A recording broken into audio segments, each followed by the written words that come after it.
Okay. So good evening, folks, and we let's see.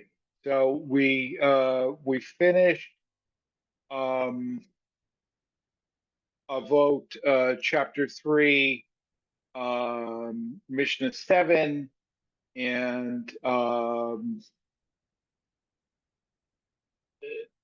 you know I,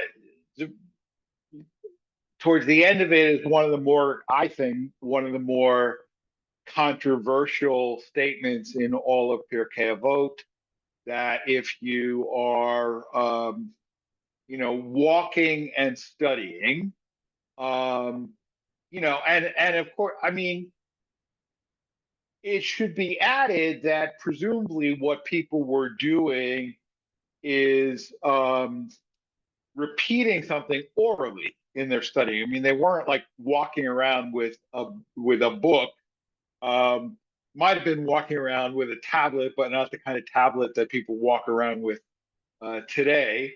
Um, but actually, even the word Mishnah means repetition, like um, like Yom Rishon, Yom Sheni, right? Sheni is second, Shnayim. Mishnah means repetition. So, but if you break off from your studying and you say, how beautiful is this tree? How beautiful is this furrow? Um, you basically you deserve to die. You have committed a mortal sin. It doesn't, like, obviously nobody's going to actually like drag you out and execute you for doing that, but you have at least endangered your soul. And we had an interesting discussion about why that was, but um, and a lot of the Mishnayot that we're going to look at, the next few Mishnayot, um, and this is the next to the last Mishnah class for this academic year. So I don't know how far we're going to get. But again, I'll remind us that this is an anthology. So, they can disagree with each other, and you're not obligated to agree with any particular Mishnah or find it edifying or satisfactory. um Rabbi Dosti ben Rabbi Yanai Mishum Rabbi Meir Omer. So Rabbi Dosti, the son of Rabbi Yanai, in the name of Rabbi Meir, said, Kol hashocheach davar echad mimishnato. Um, Anybody who forgets even one word, one thing of, you see, mishnato, literal, his mishnah, meaning his study, ma'alei alav hakatuv ki'ilu mitchayev benasho. Scripture regards him as if he had forfeited his soul or he were mortally guilty. You forget one thing of your study, I mean, forget it. I'm like, I'd have been on death row for quite some time by now. But you are mortally guilty if you forget even one thing of your study. ושמור נפשך מאוד פן תשכח את הדברים אשר ראו עיניך. Take utmost care, watch yourself scrupulously so that you do not forget the things that you have seen with your own eyes. Okay, so that's a quote from Deuteronomy. Now, in its original context, that means like, you forget because, right, Deuteronomy is during the period of the desert. right? And at least some of the people alive at that time saw the Exodus. They saw the splitting of the Red Sea. They saw the revelation at Sinai. They saw the Israelites being fed with manna for 40 years. They saw Miriam's well, which accompanied them miraculously through the desert. So, in its original context, that's what the quote from Deuteronomy is saying. Don't forget the things that you have seen with your own eyes. But Rabbi Dostai wants to understand that to mean don't forget, the things that you study with your own eyes.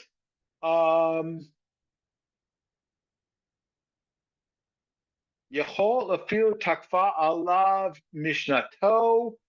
Well, maybe that this is only in the case where like your study was too hard. It's not like you actually forgot it. You never really understood it in the first place. Talmud lomar ufen yesur milvav.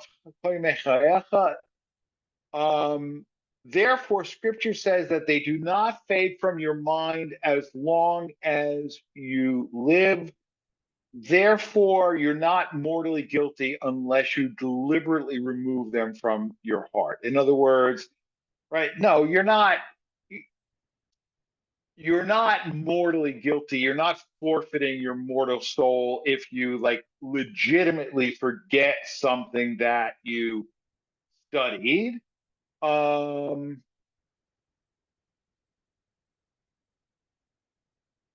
it's only when you like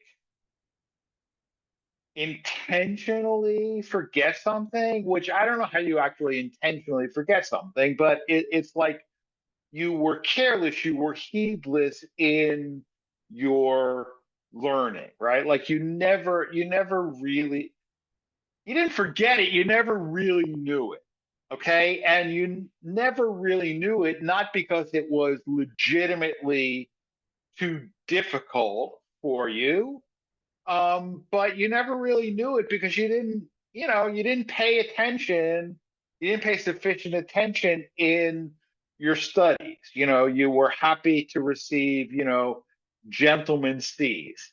And, you didn't really devote the effort. And that's why you forgot. And therefore you are guilty, right? Because again, I mean, the whole like underlying assumption here is that there's nothing more important than this. There's nothing more important than this. And therefore, if you haven't studied sufficiently, you really have forfeited your soul. Quite literally. All right. Any questions or comments on this Mishnah? All right, go on to the next one. Um,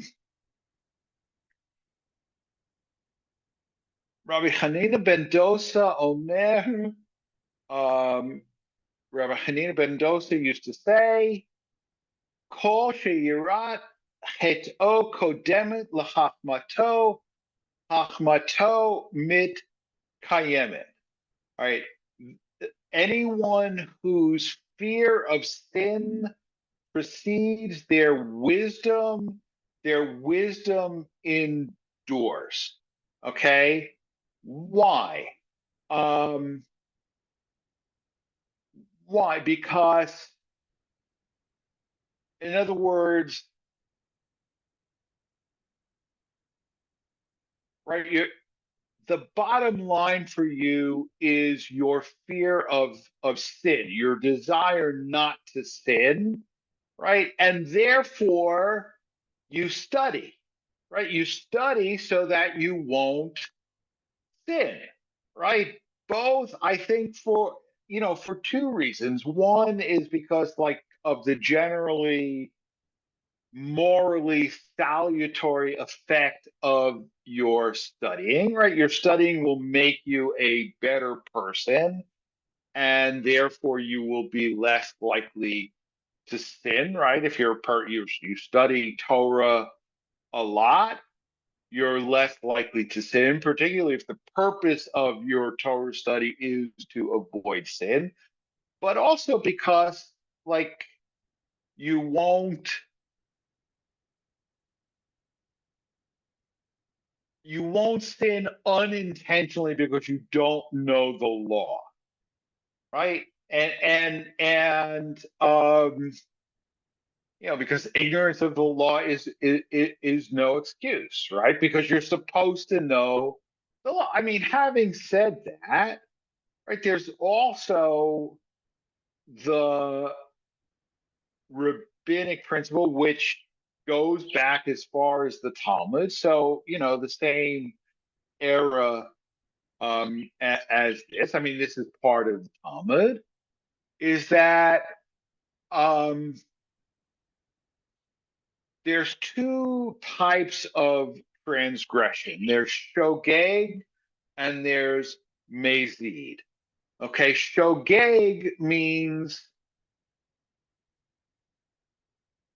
you transgressed a mitzvah out of ignorance, right? In other words, I don't know. You didn't know that you're not supposed to cook on Shabbat. Right? You didn't know that you're not supposed to cook on Shabbat, so you've been cooking all along on Shabbat. That's a shogeg, right? Because it's not like you said, I know I'm not supposed to cook on Shabbat. Guy can take a hike. I'm cooking on Shabbat, right? Um, if you know that you're not allowed to cook on Shabbat and you cook on Shabbat, then that's amazing, right? That's an intentional sin, right? Not that you're saying I want to sin. You're saying I want to cook, but you're not allowed, and you do it anyway, right? So that it's worse, right? And frankly, every conservative rabbi runs into this particular dilemma not infrequently, right? Because many conservative congregants are not super knowledgeable about the minutia of Jewish law, right? And so, um,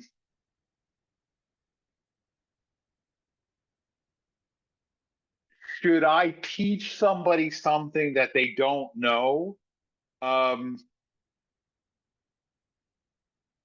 if I think there's a pretty good chance that they're going to continue doing it anyway, but now I have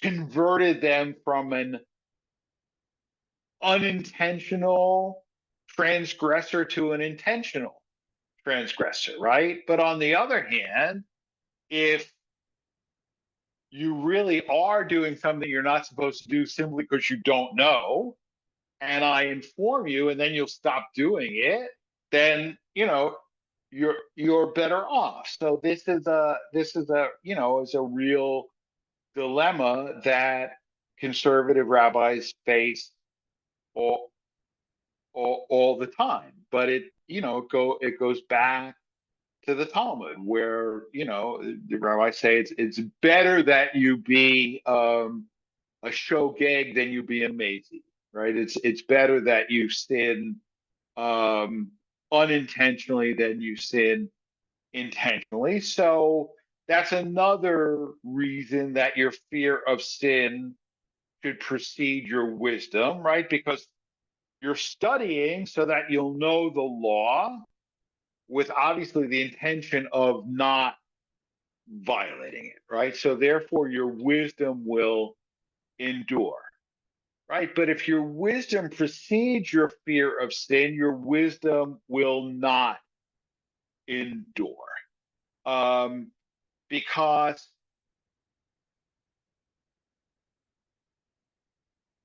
your desire to avoid sin is not the reason that you're studying.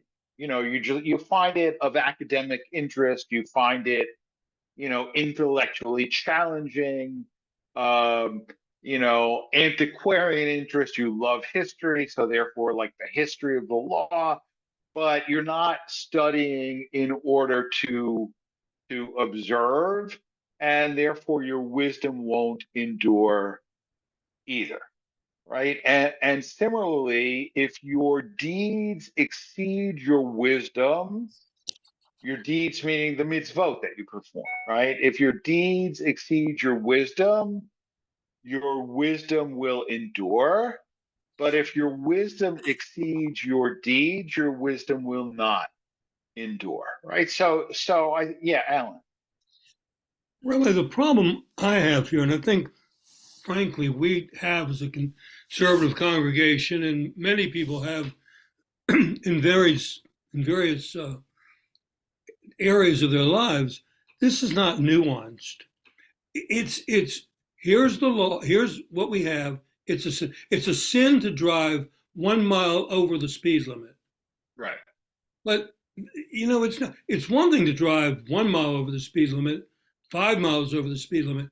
If you're driving 50 miles over the speed limit, that's a serious matter. But to just say, well, we've come up with this rule that you have to wait 4 hours after you have meat before you can have milk. The problem that we have now is that contemporary people want some sort of a reason to say it's in the Torah, and that's great. And if there's a background there, but I think about the prohibition against wearing wool and linen and cotton, and as a result of your Wool and telling us linen, that, actually. I Wool and linen, but of linen, okay. yeah, But wool and I linen, but saw an yeah. advertisement not that long ago for a store that makes sport coats out of wool and linen. I thought, oh Yeah, my God, yeah. It's a and Lindsay it's a Woolsey. Jewish That's what it's name. called. Yeah. Yeah. But the point is that this is fine and it's something to consider, but it's very, very difficult to be this much of a zealot, in my opinion.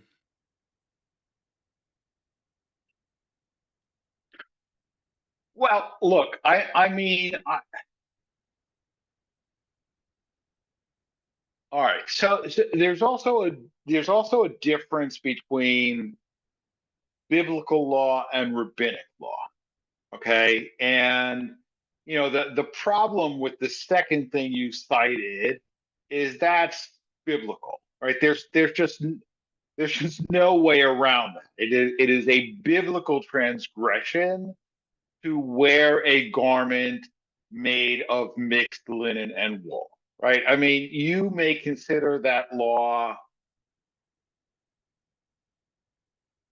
without merit, and I may consider that law without merit. Um, the main difference is that I have bought into the system in a way that you have not, right? So, and there are degrees, right? Because I had this exact discussion um, with a colleague, a good friend, now deceased, a very prominent Reform rabbi, and I said, look, because if you go to Brooklyn for sure, and maybe other places. And you go to a store that sells suit, and they will either tell you like these suits are, it's called shotness, okay, the linen and wool. These suits have been shotness checked, or free shotness checking, and there are like labs that will look at that under a microscope and tell you, is it shatnez or not shatnez, right? And that is like the classic thing that people say, oh, just like look how ridiculous these Orthodox Jews are, right? So, he asked me, do you observe it? And I said, look, do I take a suit that I bought to a shatnez lab? I don't. Do I read the label? Yeah. And if the label says, 75% linen, 25% wool, I don't buy it. That's like actually not particularly hard. I mean, it's not necessarily something that you might want to do because you might find it, without merit, that it doesn't, enhance your spirituality or your morality, and that's fine, right? But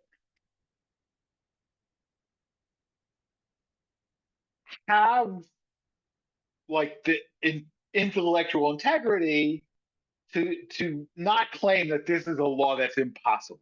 It's entirely possible. It's just, you may find it meaningless and therefore not observe it. I may find it meaningless and nevertheless observe it because, I bought into the system, right? But in terms of, the question of how much to time between meat and dairy, there are like legitimate different customs, and it's but here's the thing, and this is where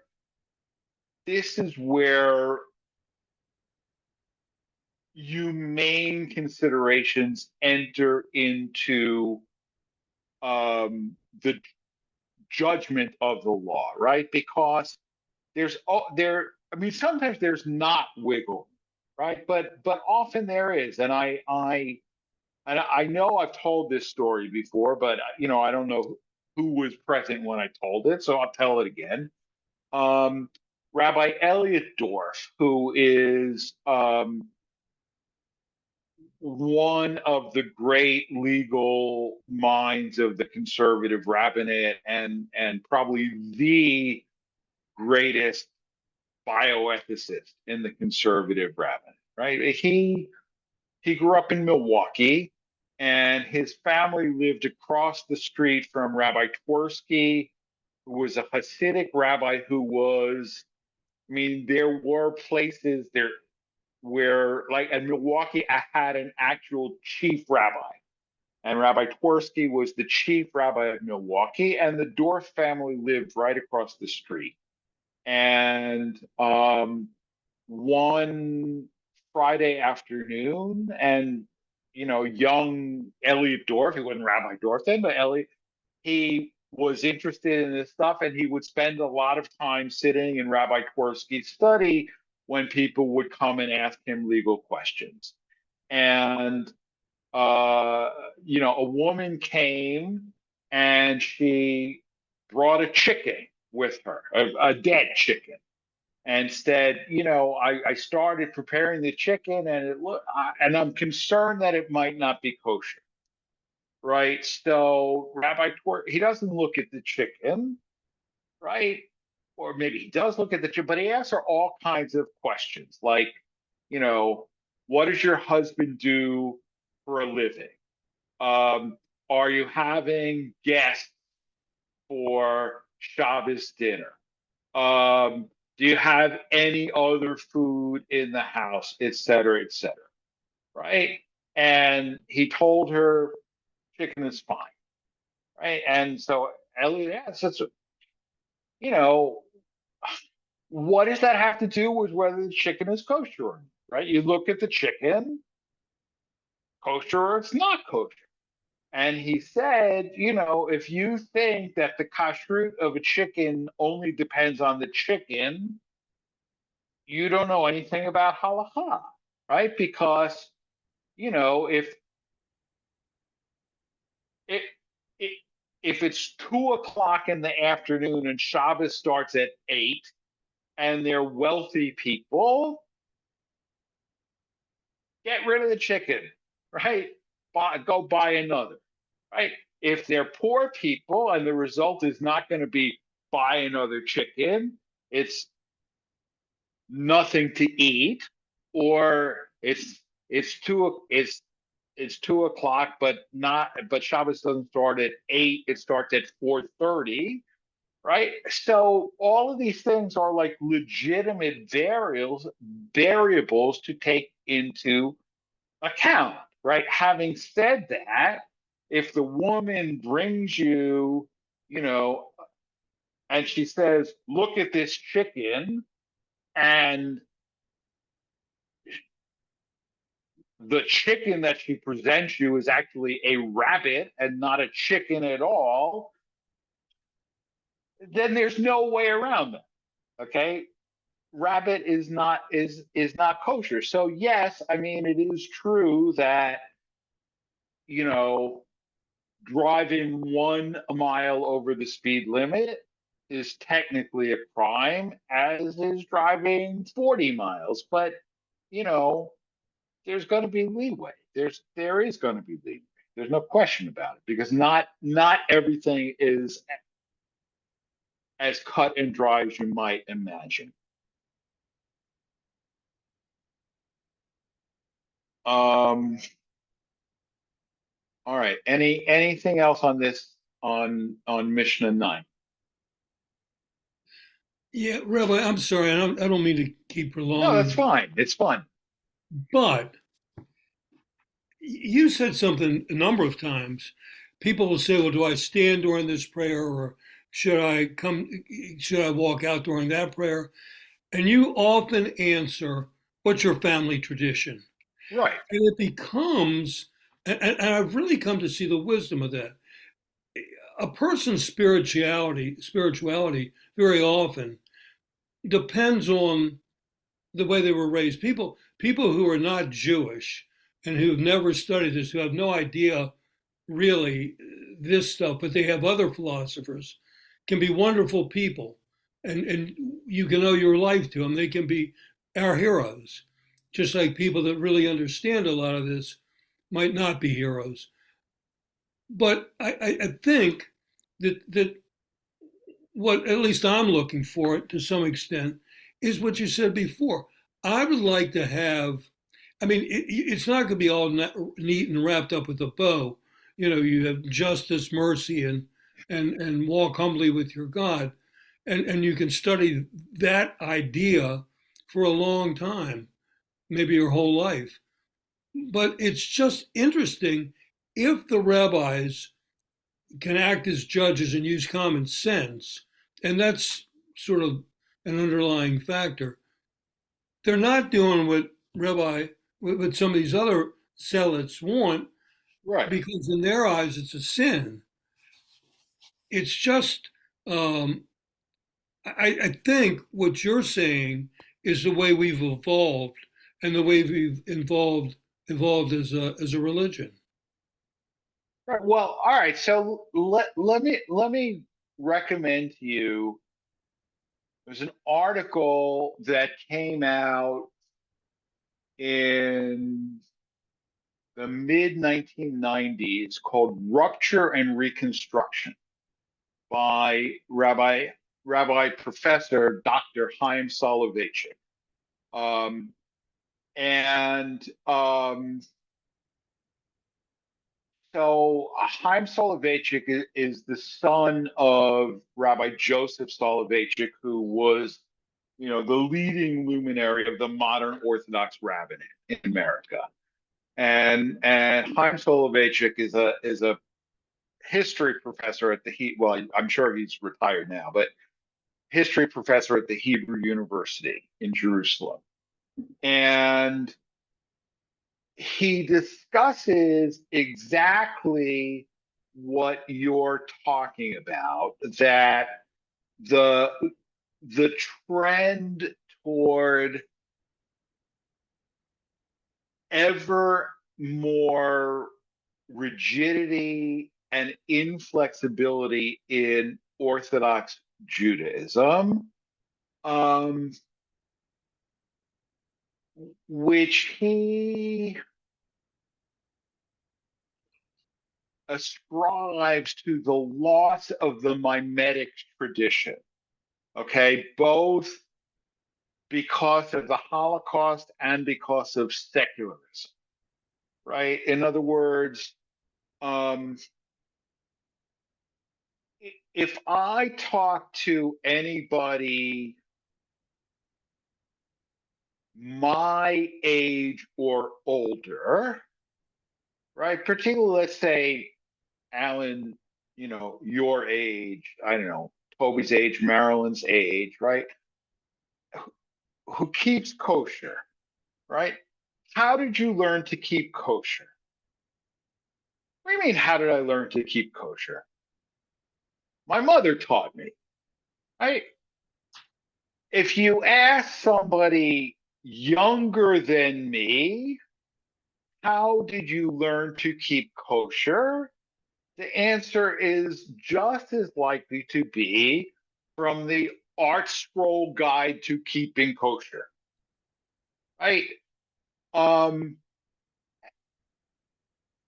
and there's a big difference, okay? Because the Art Scroll Guide to Keeping Kosher, first of all, cannot possibly account for every legitimate different family custom, right?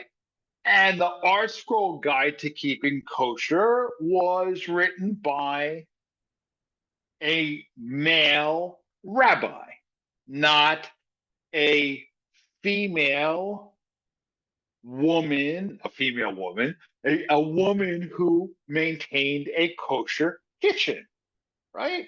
And there's a world of difference, right? Because sometimes what the black letter law says is much more rigid than what Jews have actually done. Okay, I mean, and I'll give you like a real life example. Okay, um, one of the 39 categories of forbidden labor on Shabbat is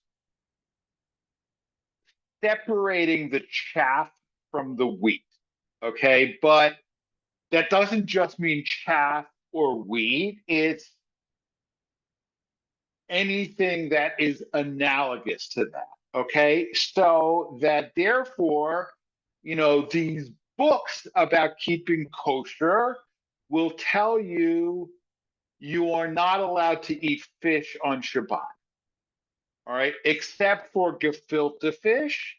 And then they will then tell you that the why, because even like the best filleted fish might have little bones in it, right? And by picking out the bones, you are violating, it's called borer, you're violating the prohibition of separating the chaff from the wheat, right? Because you're separating out the bad from the good.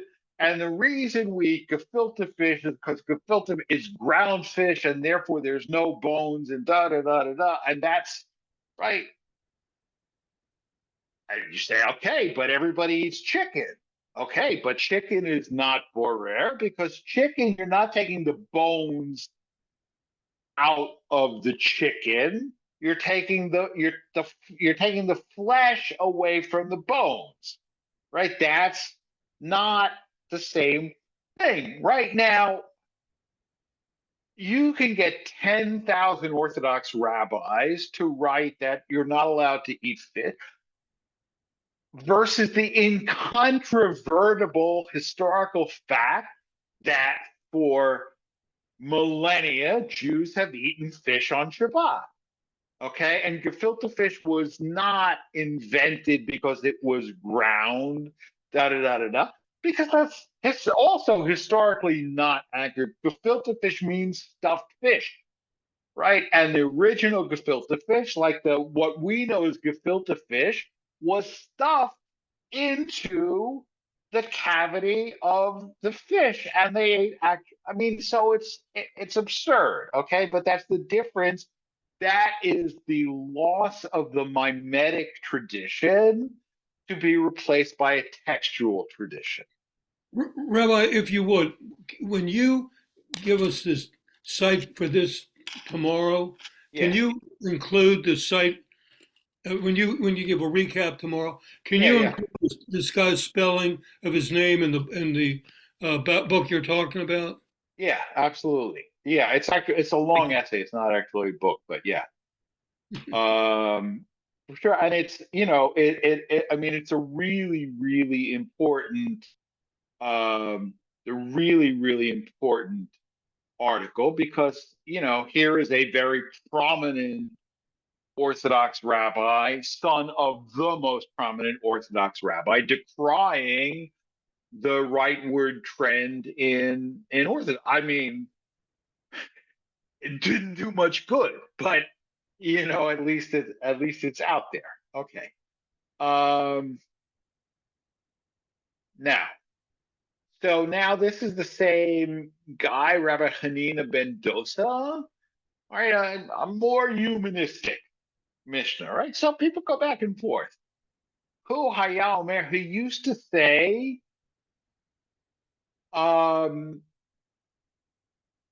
a person of whom men, or a person from whom men are pleased, God is also pleased, right? In other words, if right, if people are pleased by you, God will also be pleased by you. And conversely, if people are not pleased by you, people are displeased by you. Um, and by the way, man, it really does not mean, because it says hambriot means mortals, or mortals, or creatures, really. Um, so if people are not pleased by you, God will not be pleased by you either. Okay, so I mean, so it's not just a question of like punctilious ritual observance, right? If I mean, think about it. What is the highest praise that one Jew can give to another Jew? He's a mensch, right? He's a mensch, right? Which like literally means he's a person, right? But it really means he's like a good person, right? And menschlichkeit is at least as important as anything else. Okay. Um, Rabbi Dosa ben Horkinas Omer, Rabbi Dosa ben Horkinas says, morning sleep and midday wine, right? Morning sleep and midday, well, I don't know, sounds fun to me, but right, morning sleep and midday wine, and the children's talk, and sitting in the assemblies of the ignorant, um, drive a man out of the world. Okay, it's a little bit hard to understand, maybe, right? What's wrong with morning sleep or midday wine?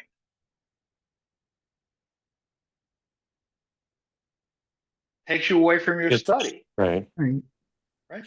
Takes you away from your study, right? If you're sleeping late, right, and if you're really sleeping like way too late, then you're missing morning davening, right? There's time frames.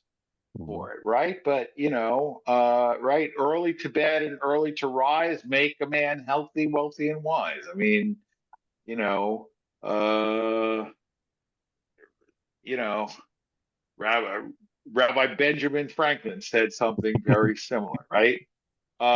So morning sleep and midday wine, and the conversation of children. What's wrong with that? Well, they make a lot of noise and they also prevent you from studying. Right now, one presumes that this is a text um, written by men for men, right? Because, I mean,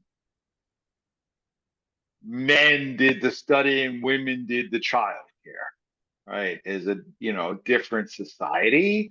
And sitting in the, and it literally say, we say assemblies, but bate knesset, beit knesset means a synagogue, but synagogue means assembly. I mean, it's the Greek word for assembly. But if you spend time in the assemblies of the ignorant, again, it interferes with your study and it puts you out of the world, meaning presumably actually the world to come, right? You won't have your share in the world to come because you won't be studying at all, or you won't be studying, sufficiently correctly, properly. So that this last sentence seems to have no connection to the previous two, which Not at all. maybe supports your view of this being an anthology. Oh yeah, yeah. Yeah. I mean, but it's not even the same round. Right. Right. Right. Yeah, Leslie. Yeah. Okay, I want to go back to the other discussion that you were just talking about.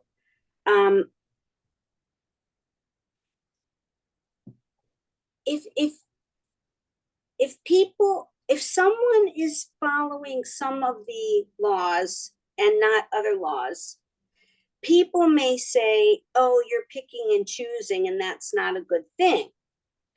But the alternative would be to not follow any laws, if you're not going to follow all of them, okay? Right.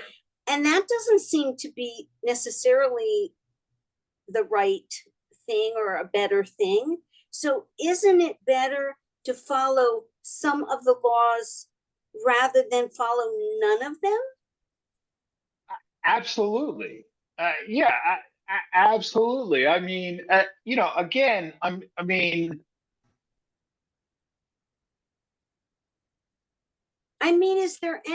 Is there any merit, in God's eyes, so to speak, for you to do something, whatever you can or whatever you're, able or willing to do, rather than do nothing? I just need clarification on that. yeah, no, look, I think the answer is that is absolutely. I mean, um,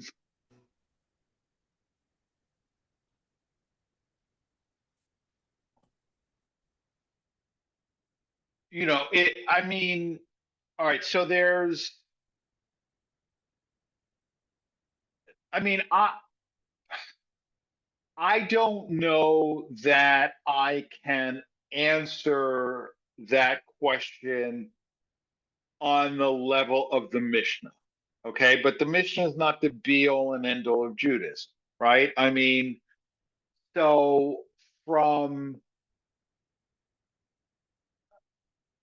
a Kabbalistic perspective, there's absolutely absolute merit in being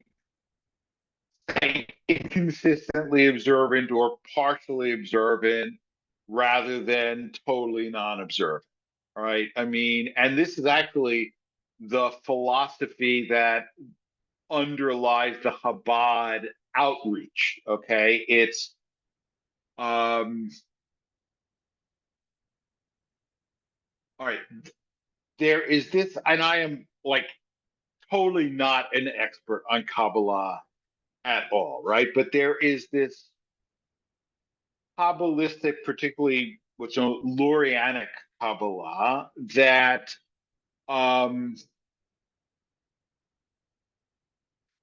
sparks of godliness are encapsulated in matter, okay? And that every time a Jew does a mitzvah, sparks are liberated, okay? And Wait a minute, are you saying sparks? yes, sparks, Okay. right? Divine sparks, okay? Really like pieces of God, okay? I mean, it Pieces- sounds Pieces of God. weird to what? What happens with pieces of God, you said? When a Jew performs a mitzvah, Right. these pieces of God, these divine sparks, are released from the material husk that has encapsulated them. Okay, and they reunite with the source of the divine. Okay, and when enough sparks have been released and reunited with the Godhead, with the source of the divine, that's when redemption will come. Okay, and that's why they are, light Shabbat candles. Okay, even if you're not going to do it every week, do it once. Right, put on tefillin one time.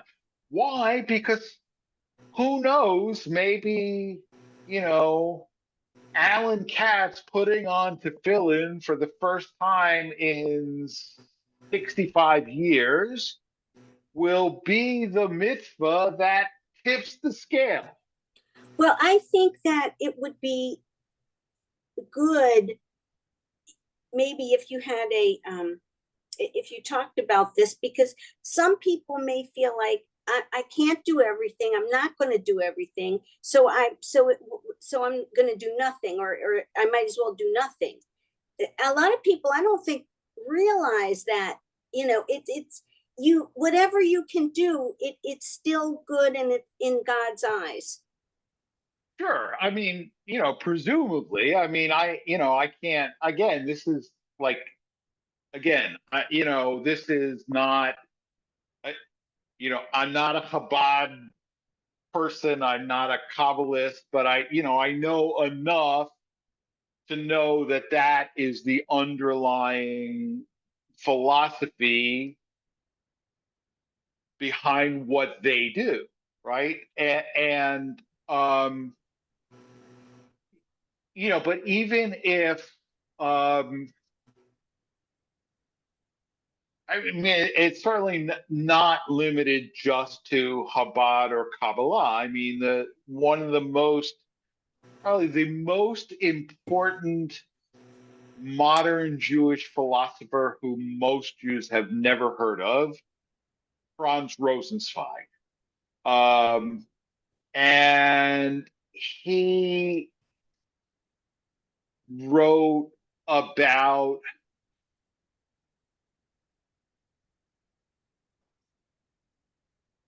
all right, so I mean, there's the halacha, right? And the halacha is just there. Okay, it's just there. Okay, but it's not necessarily something that speaks to you, right? And it doesn't speak to you because it's actually not addressed to you. I mean, and there's eminent textual backing for the claim that God speaks to each individually, to each person as an individual in a different way. Mm-hmm. Okay. And so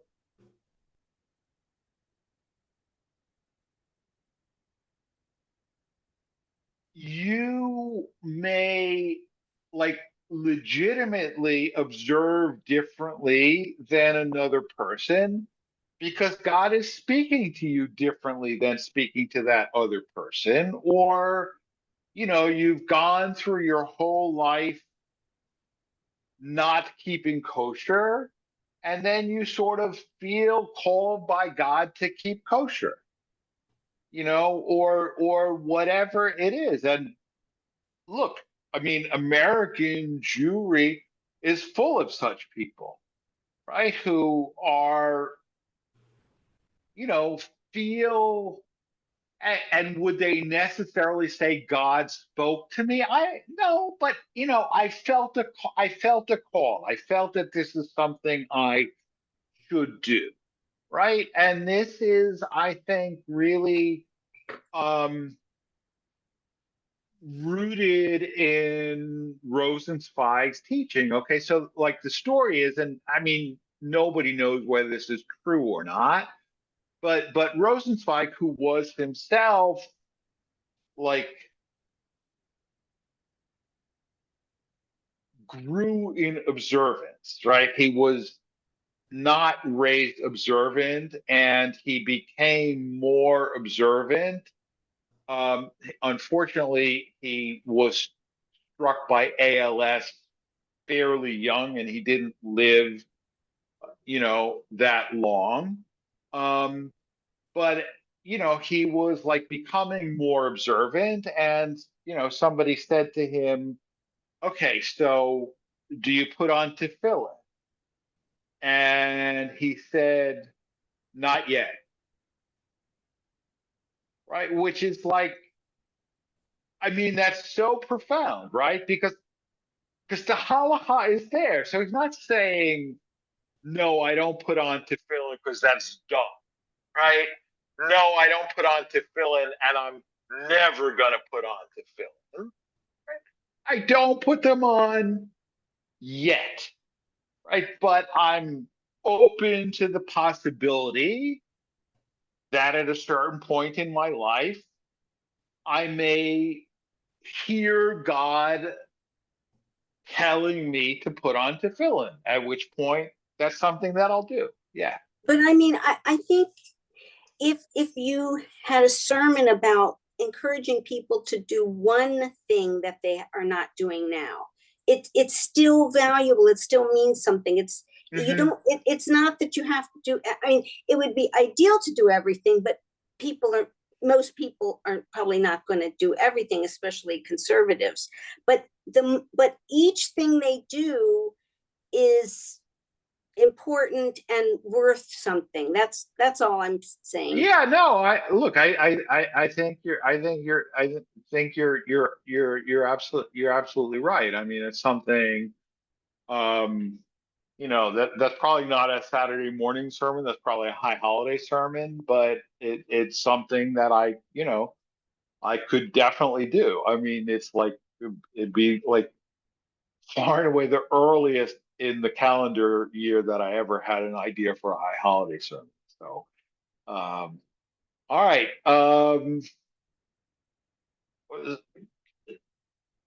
I appreciate the discussion. I really do.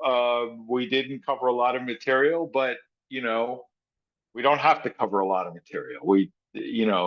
Point is to learn from each other. So, we'll wrap it up, and thank you for being here, and Shabbat Shalom. Thank you. Thank All right, you. thanks. Shabbat Shalom. Shabbat Shalom. Shabbat Thank you, shalom. Rabbi. Shabbat Mhm. shalom. Thanks.